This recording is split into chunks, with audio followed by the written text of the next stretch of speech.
Welcome back, students. Welcome to the class.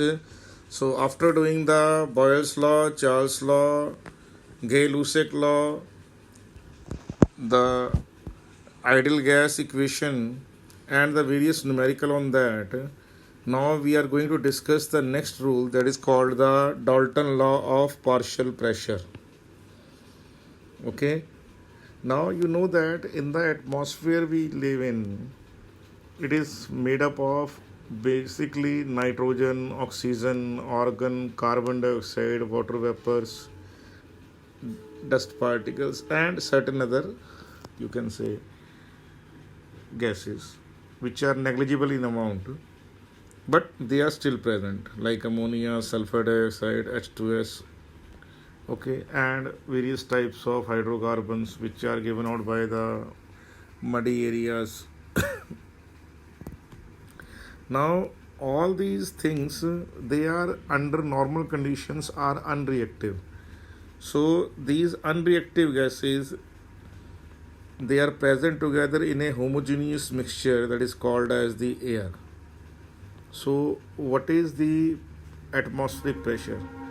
Actually, the atmospheric pressure is the pressure sum of the partial pressure of all those gases which what we are talking about. That atmospheric pressure will be equal to the pressure of nitrogen gas plus pressure of oxygen gas plus pressure of carbon dioxide gas plus pressure of argon gas plus pressure of SO2 plus pressure of H2S plus pressure of CO2, like that. So you combine all those gases which are unreactive to each other, and you are getting what? You are getting the value of the atmospheric pressure. Now Dalton's law is applicable in case of what? It is applicable in case of the unreactive gases, which are gases which are non-reactive. So Dalton law states that the pressure of the gas is due to the collision of the gas molecule on the wall of the container or the vessel. The John Dalton studied the relationship in the partial vapor pressure of two or more than two non-reactive gases. That he concluded that the gases must be what? The gases must be non-reactive in nature. So when the gases are non-reactive, it means ideal gas laws are applicable on it. Now, the Dalton law of partial pressure states that the total pressure exerted means put up by the mixture of gas is equal to the sum of the partial pressures of all the gases in the mixture. And what is the explanation to that? It is based on the kinetic theory of gases. A gas will diffuse in a container to fill up the space it is in and does not have any force of attraction between the molecule. That the gases molecules do not have attraction to each other or do not have any considerable attraction towards each other. So they are bombarding the wall of the container with the greatest of the force. So in other words, the different molecules in the mixture of gases are so far apart that they act independent to each other. They do not react with each other. The pressure of the non-ideal gas is determined by its collision with the container, not with the collision with the molecule of the other substances. Since there is no other collision, a gas will expand to fill the container without affecting the pressure of the another gas. Why? Because it has been taken into account. Consider that collision among the particle does not cause any pressure. So it can be concluded that the pressure of the certain gas is based on the number of moles of that gas and the volume and temperature of the system. Okay, that why? Because pressure is the force by area. So what is the force exerted by the particle on a unit area that will be depend upon it. Since the gas in the mixture are in one container, the volume and temperature for different gases are the same. Why? Because container is the same. Because container is the same and temperature is kept constant. So T and V are constant. So T and V are constant here. So each gas exerts its pressure on the system, which can be added up to find the total pressure. So P, what is P total? Partial pressure of gas A plus partial pressure of gas C plus partial pressure of gas C plus partial pressure of gas D plus so on like that. Okay. So you keep on adding what? You keep on adding the pressure of the gases and you will get the P total. Now, what is Dalton's law of the partial pressure? Now, the Dalton's law of the partial pressure states that at constant volume and temperature, in the previous case we considered that the volume of the container is constant and temperature is constant. So, at constant volume and temperature, the total pressure of the mixture of gases is the sum of the partial pressure of all the gases present in the system. P total is equal to P1 plus P2 plus P3. It means the total pressure of the gas is equal to the partial pressure of all the gases present in that particular system. Sure about that? So I am repeating once more. At constant volume and temperature, the total pressure of a mixture of gases which are non-reactive in nature is the sum of the partial pressure of all the gases present in the system. Now you will write the Dalton law of partial pressure once more. Now let's do the same thing for the mixture of gases. Okay, what is, so we know that P is equal to what? P is equal to nRT. So you put what? You got P equal to N by VRT. Okay, so what is partial pressure of gas A? Number of moles of gas A by V into RT. Okay, then what is the partial pressure of gas B? It will be NB by V by RT. So you can say that RT in this case is common. V is also common. So it is NA RT by V, NB RT by V, NC RT by V, and ND RT by V. So what you are observing that here RT by V is common. When RT by V is common, what will happen? You can take RT as the common here, RT as the common factor here.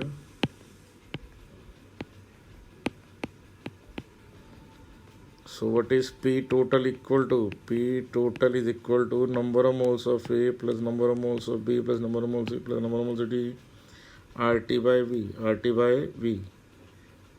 Are you getting that in your mind now? Sure about that? Very much sure.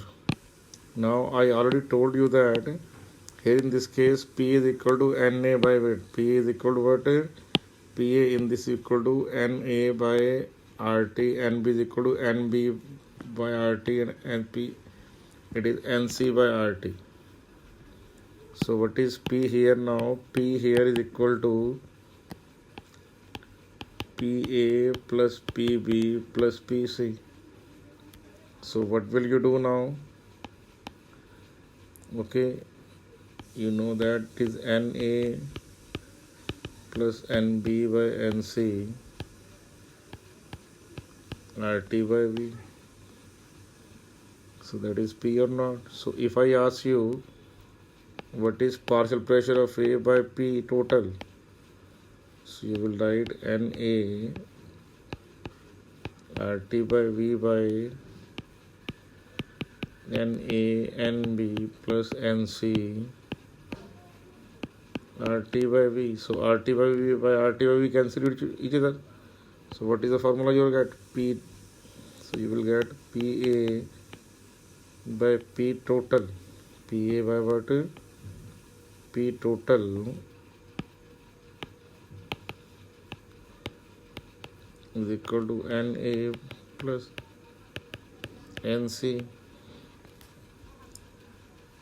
Are you sure? So if you divide these value here, what you will get? You will get the partial pressure of all the gases. It is what? Partial pressure of gas A. So what is Pa by Pa equal to? It is mole fraction of A. So you can get a new formula. Partial pressure of a gas A will be equal to mole fraction of A into P total, because it will cross multiply that. So what we are able to get? We are able to get a new formula. What is that new formula equal to?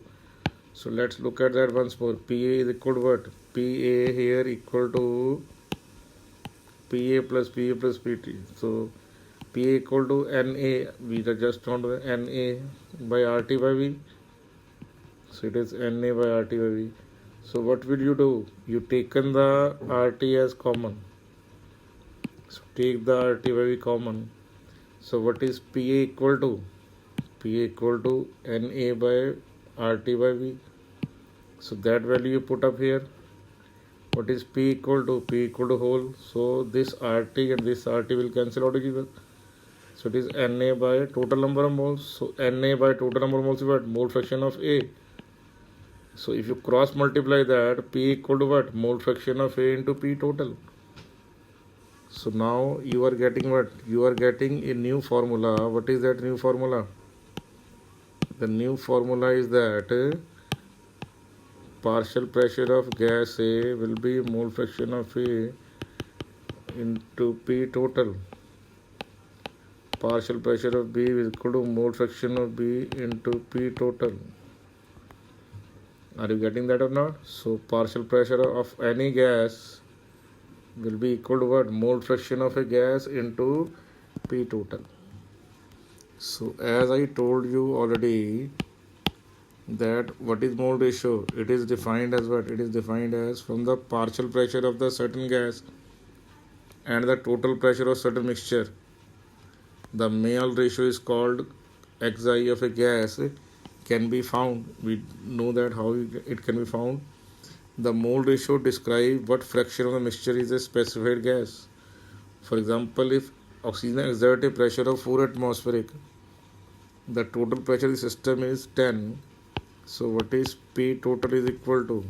Is equal to Pa. Sorry, what is P equal to? It is P total into Xa. If total pressure is 10, partial pressure is 4, what is mole fraction of gas A?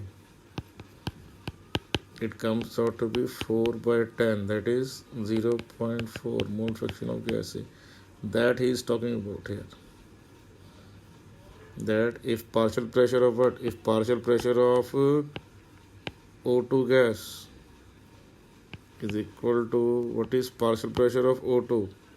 So it is mole fraction of O2 into what? P total. So what is mole fraction of O2? So mole fraction of O2 comes out to be 0.4. So what is now here denoted by? So it is denoted as that the mole fraction of a gas equal to partial pressure of a gas by P total.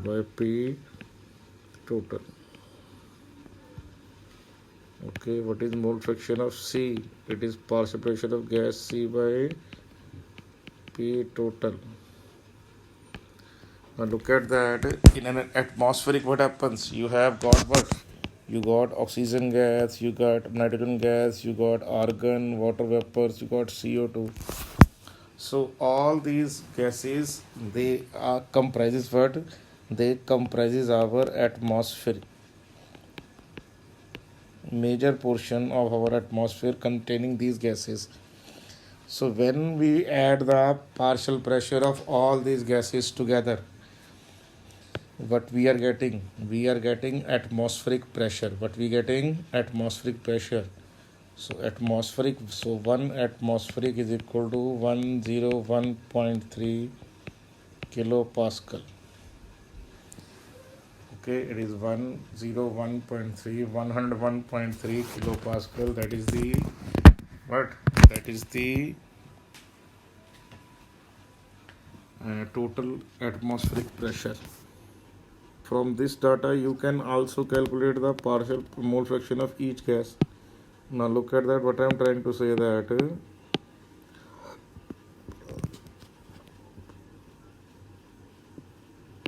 what is partial pressure of N2? That is 78.1.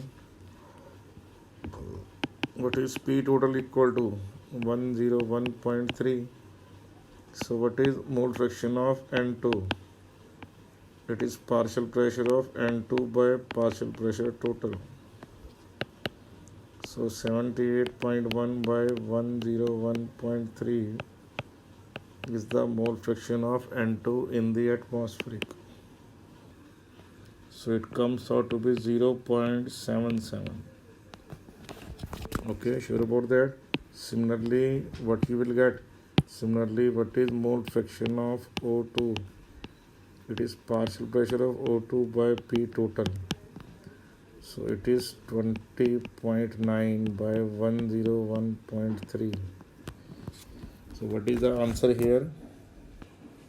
So it is 0.206. What is that? 0.206. Are you getting that or not? Sure? Clearly understood now? Now consider the case now. The law of the partial pressure is commonly applied in the looking at the pressure of a closed container of gas and water. Now what has happened that it is called as what it is called as, I think you heard about that in your previous classes, that is called as gas collection in an inverted jar. That various hydrocarbon gases like acetylene, methane, okay, butane, they are collected over water. When they are prepared by using the sodium salt of the carboxylic acid, when they are heated with the soda lime. You heard that in your 9th and 10th class, that downward displacement of water has been taught to you in case of hydrocarbons, that gases like acetylene, okay, that is prepared from calcium carbide, gases like methane, ethane, that are prepared from the sodium salt of ethanoic acid and sodium salt of butanoic acid, like that. And there you heard about them, that these gases are collected due to the downward displacement water. Means the gases produced in the reaction goes to an inverted jar which is filled with the water. Since the gas is insoluble in water, so the water will come down and the gas will collected over the water surface. What do you mean by that? That first, before the beginning of the experiment, the water is filled up to this level. Okay. Now as the gas come inside, since it is insoluble in water, what happens? It will push the water downward and the water will come outside in the trough, in that container, and gas get collected over here. Okay, sure about that or not? So that is called downward displacement water. Okay. Now the reason being that the water is also a volatile substance. So what happens that at that temperature where that reaction has been taken place or the gas has been collected, some of the water vapors are also present along with the gas. So it is given as gas plus water vapors. Okay, so it means now whenever the gas is collected here, so it is called as pressure of the moist gas, means gas containing some water vapors, it is equal to P of dry gas plus pressure of water vapors. Okay, so it is known as what? So P of dry gas. So pressure of the water at a given temperature is also called as aqueous tension. It is also called as what? Aqueous tension. So pressure of the moist gas is equal to the pressure of the dry gas plus aqueous tension. Are you getting that in your mind now? Sure about that? So what will happen now here? The law of the partial pressure is commonly applied in looking at the pressure of a closed container of gas and water. The total pressure of this system is the pressure that the gas exerted on the liquid. The gas is made up of sample of gas plus the evaporated water. The pressure of the gas on the liquid consists of pressure of the evaporated water and the pressure of the gas itself. So what is the pressure of moist gas here? Pressure of the gas itself plus pressure of the water. Okay, so according to the Dalton's law, the pressure of the gas collected can be calculated by subtracting the pressure of the water vapors from the total pressure. So if you subtract aqueous tension from here, if you subtract what? Aqueous tension from here, you will get the pressure of the dry gas. Okay, so from the total pressure you subtract aqueous tension. What is aqueous tension? It is the partial pressure of the water at that particular temperature. It can be the partial pressure of water or the vapor pressure of the water is a property of the temperature. It is not the property of the intermolecular attraction or the pressure or the vapor. I am repeating once more. Vapor pressure of the water is the property of temperature. Vapor pressure of water does not depend upon the amount of the water taken. If the temperature is, let us suppose temperature is 300 Kelvin, then at 300 Kelvin the vapor pressure of water is 23 mmHg. So whether it is 1 ml of water, whether it is 100 ml of water, or whether it is 1 liter of the vessel, 100 liter of the vessel, or 1000 liter, or 10 power 23 liter of water, in each and every case vapor pressure is same. I am repeating once more. Vapor pressure of the water does not depend upon the amount of the water taken. So gases like what? Gases like hydrogen, oxygen, methane, various hydrocarbons which do not react with the water are normally collected over in a jar. Since water vapors are also present in the jar, this means we are recording the pressure of moist gas, not that of dry gas. Therefore, pressure of the water vapors known as aqueous tension at different temperatures is available in the table given in the NCERT also. Since the gas and the water vapors do not react with each other, therefore pressure of dry gas can be obtained by subtracting the aqueous tension from the pressure. Similarly, in your organic you will discuss one point. What is that one point? Of steam distillation. Okay, the substance which is immiscible with water. I am repeating once more, the substance which is immiscible with water. Okay, it can be purified by the application of steam distillation. Now it is also called as what? Relative humidity. The relative humidity is the ratio of the water vapors and the saturation vapor pressure at a given temperature. So what is RH? RH stand for relative humidity. So it is partial pressure of water divided by what? Saturated vapor pressure at that temperature. Okay, if you want to calculate percentage, you multiply it by 100. So that is called relative humidity. I am repeating once more. It is the ratio of water vapor's pressure at the given temperature divided by saturated vapor pressure at that temperature. The relative humidity is the ratio between the actual amount of the water vapors present in the air divided by the maximum amount of the vapors that can be present. It is expressed as a percentage. So what is the formula? It is given by RH. What is that? Relative humidity. Actual amount of water vapors present in the air divided by maximum amount of water vapors that can be present into 100. That is called relative humidity. That is called relative humidity. Sure about that or not? When relative humidity is 1, rainfall occurs. Now, what is relative humidity here? It is equal to partial pressure of the water vapors divided by saturated vapor pressure into 100.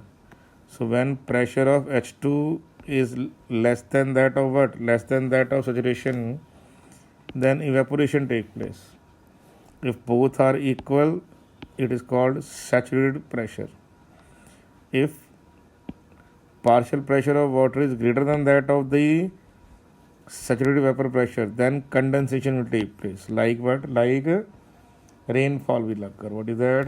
Rainfall will occur in that case. So I am repeating once more. The relative humidity of the air-water mixture is defined as the ratio of the partial pressure of the water vapors in the mixture to the equilibrium vapor pressure of water. So that is vapor pressure of water divided by the equilibrium vapor pressure of water. Relative humidity expressed generally in percentage. Let us suppose at room temperature, that is 298 Kelvin, okay, water vapor observed to be what? It is observed to be 23 mmHg for what? For pure water. And it is observed to be how much? It is observed to be, let us suppose, 4.6 into 100. So what is it? It is 20%. It is what? 20%. Are you getting that or not? Sure about that? So it is very simple.